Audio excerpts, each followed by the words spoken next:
नमस्कार, स्वागत है आपका हमारे चैनल ज्योग्राफी द कॉस्मोस में। हम पढ़ रहे थे प्राथमिक क्रियाकलाप यानी प्राइमरी एक्टिविटीज के बारे में। उसी कड़ी को आगे बढ़ाते हुए आज हम जानेंगे कृषि यानी एग्रीकल्चर के बारे में। और कृषि हमने पिछले अपने वीडियो में पढ़ा था कि कृषि किसे कहते हैं।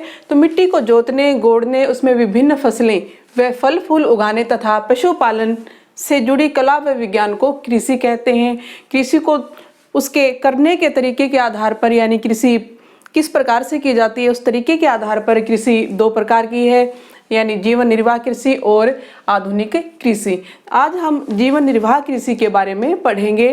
तो जीवन निर्वाह कृषि जिसको कहते हैं सब्सिस्टेंस एग्रीकल्चर, वो क्या होती है कि अपना व अपने परिवार का पेट भरने के लिए, भरण पोषण के लिए जब फसलें उगाई जाती हैं, कृषि की जाती है, तो उसे हम जीवन निर्वाह कृषि कहेंगे। जीवन निर्वाह कृषि में कृषक ज्यादातर अपनी फसल के उत्पादन का उपभोग कर लेता है, यानी वह इतना ही उत्पादन ले पाता है अपनी भूमि से जिससे कि उसका परिवार का गुजारा चल सके। अगर थोड़ा बहुत बच जाता है तो उसको वह अपने स्थानीय बाजार में जाकर बेचता है और अपनी आवश्यकता की अन्य चीजें जैसे कि वस्त्र हैं या ईंधन या बर्तन या अन्य दैनिक उपयोग की वस्तुएं खरीद लेता है। यह कृषि मुख्य रूप से विकासशील देशों के अंदर की जाती है। जीवन निर्वाह कृषि में कृषि उत्पादन कम क्यों होता है, इसके दो कारण हैं। नंबर एक, या तो वहां पर उत्पादन का पुराना तरीका अपनाया जाता है, यानी हथियार, औजार वगैरह या उसका करने का तरीका है वो बहुत पुराना होता है। इस वजह से प्रति हेक्टेयर उत्पादन जो फसलों का बहुत कम हो पाता है, और इतना ही हो पाता है कि वहां पर परिवार का भरण पोषण हो सके। दूसरा, अगर आधुनिक रूप से भी कृषि की जाती है वहां पर, यानी नए औजार, हथियार, बढ़िया बीजों का प्रयोग करके या कीटनाशकों का प्रयोग करके भी अगर कृषि की जाए तो वहां पर जीवन निर्वाह कृषि मुख्य रूप से दो स्थानों पर की जाती है। नंबर एक, या तो वह वनों के अंदर की जाती है, यानी जहां पर ज्यादा वन पाए जाते हैं, वनों में रहने वाली आदिवासी जो जनसंख्या है वह जीवन निर्वाह कृषि करती है। तो वहां पर भी उत्पादन कम होता है क्योंकि वहां पर कृषि का पुराना तरीका अपनाया जाता है और प्रति हेक्टेयर उत्पादन कम होता है, उतना ही होता है जितना कि उनका भरण पोषण हो सके। दूसरा, जीवन निर्वाह कृषि उन क्षेत्रों में की जाती है जहां पर जनसंख्या घनत्व अधिक होता है। जनसंख्या अधिक होने के कारण वहां पर खेतों का आकार यानी जोत जो है, वह क्षेत्र जिसकी जुताई की जाती है, फसलें उगाई जाती है, उस क्षेत्र को जोत कहेंगे। तो किसानों का जोत का या कृषि का एरिया बहुत कम उनके हिस्से में आता है, और उस कम हिस्से में ज्यादा से ज्यादा उत्पादन करने के बावजूद भी उतना ही उत्पादन प्राप्त होता है कि उनके परिवार का गुजारा हो सके। इसलिए इस प्रकार की कृषि को जीवन निर्वाह कृषि कहते हैं। कृषि करने की पद्धति के आधार पर जीवन निर्वाह कृषि को भी दो भागों में बांटा जाता है। नंबर एक है आदिकालीन निर्वाह कृषि, नंबर दो है गहन जीवन निर्वाह कृषि। पहले पढ़ते हैं आदिकालीन निर्वाह कृषि यानी प्राइमिटिव सब्सिस्टेंस एग्रीकल्चर के बारे में। तो आदिकालीन निर्वाह कृषि को कई नामों से जाना जाता है, जैसे आदिकालीन। आदिकालीन क्यों कहेंगे? क्योंकि यह कृषि का प्राथमिक स्वरूप है। जब मनुष्य ने 12,000 साल पहले कृषि करना सीखा तो संभवतः इसी प्रकार से कृषि की होगी। तो जो उस समय का तरीका है उसे आदिकालीन निर्वाह कृषि कहेंगे। स्थानांतरित कृषि यानी शिफ्टी कल्टीवेशन इसको क्यों कहा जाता है? क्योंकि यहाँ जो कृषक हैं वो वनों को, जंगलों को काटकर वहाँ पर कृषि करते हैं। 3 या 4 साल तक वहां पर उत्पादन ठीक होता है, उसके बाद वहां की भूमि की उपजाऊ शक्ति कम हो जाती है। उपजाऊ शक्ति कम होते ही वो लोग उस एरिया को छोड़कर दूसरे भागों में जाकर फिर से वहां पर जंगलों को साफ करते हैं, वनों को साफ करते हैं और वहां पर कृषि करते हैं। यानी इनके स्थानों में अंतर आ गया, ये यहाँ से और यहाँ दूसरे स्थान पर शिफ्ट हो जाते हैं, इसलिए इस कृषि का नाम रखा स्थानांतरित कृषि। दूसरा नाम है कर्तन व दहन कृषि। इसमें क्या होता है कि पहले जंगलों को साफ किया जाता है, यानी पेड़ों को काटा जाता है, इससे कहेंगे कि पेड़ों को काटना यानी कर्तन, और उसको जलाना, जलाना यानी दहन।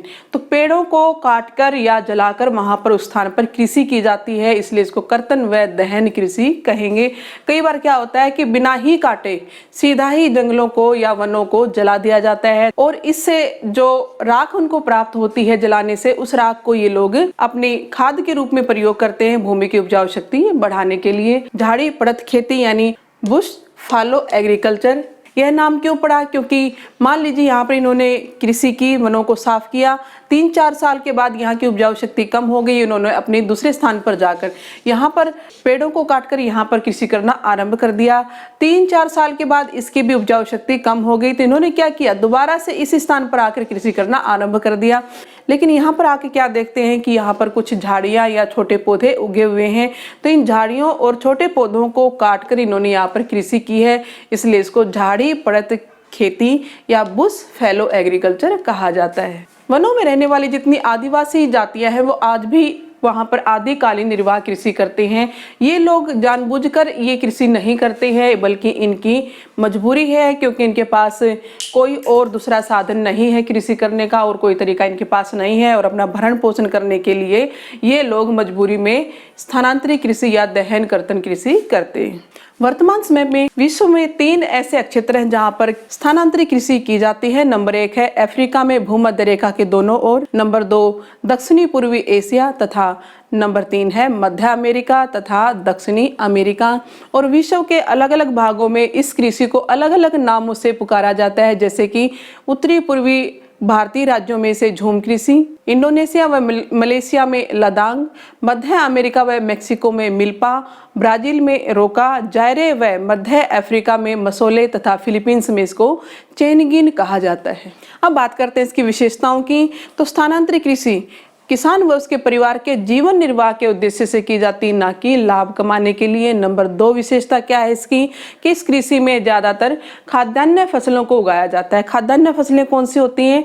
खाए जाने वाले अनाज, उनको हम खाद्यान्न फसल कहेंगे, जैसे कि मक्का, कसावा, केला व शकरकंदी, क्योंकि इनका मेन मकसद क्या है? निर्वाह करना, अपना और अपने परिवार का भरण पोषण करना, पेट भरना, ना कि उसको व्यापार करना, ना कि फसलों को बेचना। नंबर 3 है कि स्थानांतरित कृषि में प्रति इकाई भूमि या प्रति व्यक्ति जो उपज होती है वह कम होती है, क्योंकि इनके पास कोई आधुनिक साधन नहीं होते। यही कारण है कि कम वहन क्षमता के कारण स्थानांतरित कृषि जहां पर की जाती है उन क्षेत्रों में जनसंख्या का घनत्व भी कम होता है।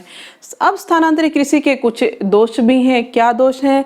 तो नंबर 1 है कि इसमें वनस्पति को काटा जाता है, यानी वनों को काटा जाता है और जलाया जाता है। दोनों ही कारणों से पर्यावरण का भारी नुकसान होता है, जिसकी क्षतिपूर्ति नहीं हो सकती। और नंबर 2 है कि वनस्पति का अभाव होने के कारण वहां पर मृदा अपरदन ज्यादा होता है, और यही कारण है कि विभिन्न देशों की सरकार वहां पर इन लोगों को स्थानांतरित कृषि की बजाय स्थानबद्ध करने की कोशिश कर रही है, यानी स्थायी कृषि में इनको रूपांतरित करने की कोशिश कर रही है। नंबर 2 है गहन जीवन निर्वाह कृषि। गहन जीवन निर्वाह कृषि यानी भूमि के किसी भी टुकड़े को खाली नहीं छोड़ना, ज्यादा से ज्यादा भूमि के ऊपर कृषि करना। किसके लिए? जीवन निर्वाह करने के लिए। गहन होता है गहरा यानी घना या ज्यादा, और जीवन निर्वाह यानी जीवन का निर्वाह करने के लिए जो कृषि की जाती है, यानी इसमें भी उद्देश्य क्या है? जीवन निर्वाह करना उद्देश्य है, यानी अपना और अपने परिवार का पेट पालना ही मुख्य उद्देश्य है, लाभ कमाना उद्देश्य नहीं है। यह भी विकासशील देशों में की जाती है, जहां पर जनसंख्या घनत्व अधिक होता है और खेतों का आकार छोटा होता है। उन स्थानों पर यह खेती की जाती है। लेकिन अंतर क्या है कि आदिकालीन निर्वाह कृषि में पुराने हथियार, औजार और कृषि करने का पुराना तरीका है, और इन लोगों की अपनी कोई भूमि नहीं होती। लेकिन यहाँ पर भूमि का स्वामित्व किसानों के पास होता है, और खेत छोटे होते हैं, और छोटे खेतों में ही ज्यादा से ज्यादा उत्पादन लेने की कोशिश की जाती है। तो यह जीवन निर्वाह कृषि भी 2 प्रकार की है। नंबर 1 चावल प्रधान गहन निर्वाह कृषि, और नंबर 2 है चावल रहित गहन निर्वाह कृषि। तो चावल प्रधान गहन निर्वाह कृषि कौन सी है? मानसून एशिया के उन देशों में जहां गर्मी अधिक है और वर्षा युक्त लंबा वर्धन काल है, यानी फसलें लंबे समय तक वहां पर उगाई जा सकती हैं, वहां पर चावल महत्वपूर्ण फसल है। जैसे कि भारत, चीन, Japan, Bangladesh, Myanmar, Korea, Philippines, Malaysia, Thailand और वियतनाम, इन सभी देशों में जनसंख्या घनी है या ज्यादा है, इसलिए भोजन की मांग ज्यादा है, और इसलिए यहाँ पर चावल का अधिक उत्पादन किया जाता है, क्योंकि चावल ही एक ऐसा खाद्यान्न है जिसे प्रति व्यक्ति पोषण क्षमता जिसमें सबसे अधिक होती है, यानी ज्यादा से ज्यादा लोगों का ये पेट भर सकता है। इस कृषि में अधिक वर्षा के कारण सिंचाई भी कम करनी पड़ती है। नंबर 2 है चावल रहित गहन निर्वाह कृषि।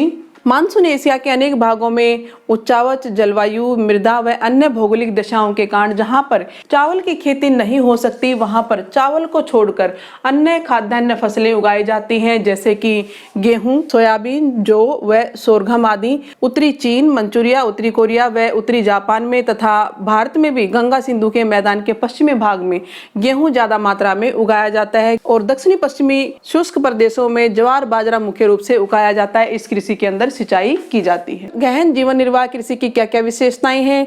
नंबर 1 है कि जनसंख्या के अधिक घनत्व के कारण खेतों का आकार छोटा होता है। नंबर 2, कृषि कार्य में कृषि का पूरा परिवार लगा रहता है। इस कृषि में यंत्रों का महत्व अपेक्षाकृत कम होता है और परिवार के लोग ही ज्यादातर श्रम का कार्य करते हैं। नंबर 3 है कृषि भूमि पर जनसंख्या के अधिक दबाव के कारण भूमि का इष्टतम यानी अधिक से अधिक प्रयोग करने की कोशिश की जाती है।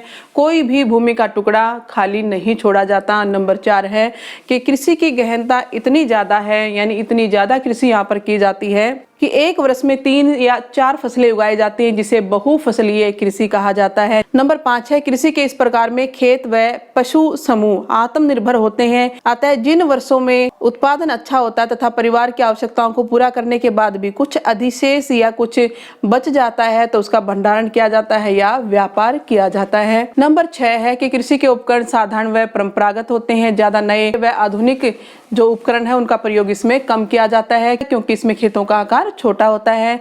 लेकिन आजकल चीन और जापान ने कुछ छोटी मशीनें बनाई हैं जिसका प्रयोग पानी से भरे हुए खेतों में, खासकर चावल की जो खेती है उसमें किया जा सकता है। खाद्य फसलों के प्रमुखता के कारण चारे की फसलें और पशुओं को इस कृषि पद्धति में विशेष स्थान नहीं मिलता, क्योंकि ज्यादातर जोर किसके ऊपर रहता है? खाद्य फसलों के ऊपर रहता है। नंबर 8 है अंतर फसली कृषि। यहाँ कृषि की गहनता का एक अन्य उदाहरण प्रस्तुत करती है। इसमें धान की मेड़ों या अन्य फसलों के बीच सब्जियां या फल उगाए जाते हैं तथा पानी से भरे हुए चावल के खेतों में मछली पालन किया जाता है। नंबर 9 घरेलू मांग के आधार पर गायें, बैलों, बकरियों, मुर्गियों व अन्य पशुओं का पालन भी किया जाता है। ये पशु मुख्यतः कृषि तथा घरेलू अवशिष्ट पदार्थों पर निर्भर करते हैं ताकि कृषि के अतिरिक्त और भी इनको लाभ हो सके, धन इनको प्राप्त हो सके। नंबर 10 है गहन कृषि के कारण मिट्टी की उर्वरता का ह्रास होता है, जिसकी आपूर्ति या क्षतिपूर्ति ये लोग हरी घास, गोबर व कंपोस्ट आदि का प्रयोग करके करते हैं। गहन जीविका उपार्जी कृषि की नवीन प्रवृत्तियां कौन कौन सी, यानी क्या इसमें बदलाव आया है? तो पिछले 2 दशकों में यानी पिछले 20 सालों में उन क्षेत्रों में चावल तथा गेहूं की उन्नत किस्मों के संकर बीजों को बोया गया है, यानी नई तकनीक के नए उन्नत बीजों का प्रयोग किया जाता है। वहां पर कृषि उत्पादकता में इसके कारण ज़्यादा वृद्धि हुई है या उत्पादकता बढ़ गई है। कुछ क्षेत्रों में रासायनिक खादों, फफूंदीनाशक एवं कीटनाशक दवाइयों तथा सिंचाई सुविधाओं का प्रयोग होने से परंपरागत जीविका उपार्जी कृषि में कुछ वाणिज्यिक कृषि की विशेषताएं भी विकसित हो गई हैं। यानी कुछ इलाकों में आज किसान वाणिज्य के लिए भी कुछ ऐसी नकदी फसलें भी उगानी उसने शुरू कर दी हैं, जो कि इसमें मुख्य बदलाव है। तो ये थी पूरी जानकारी निर्वाह कृषि की। इसी प्रकार की और जानकारियों के लिए बने रहिए हमारे साथ, हमारे चैनल ज्योग्राफी द कॉस्मोस में।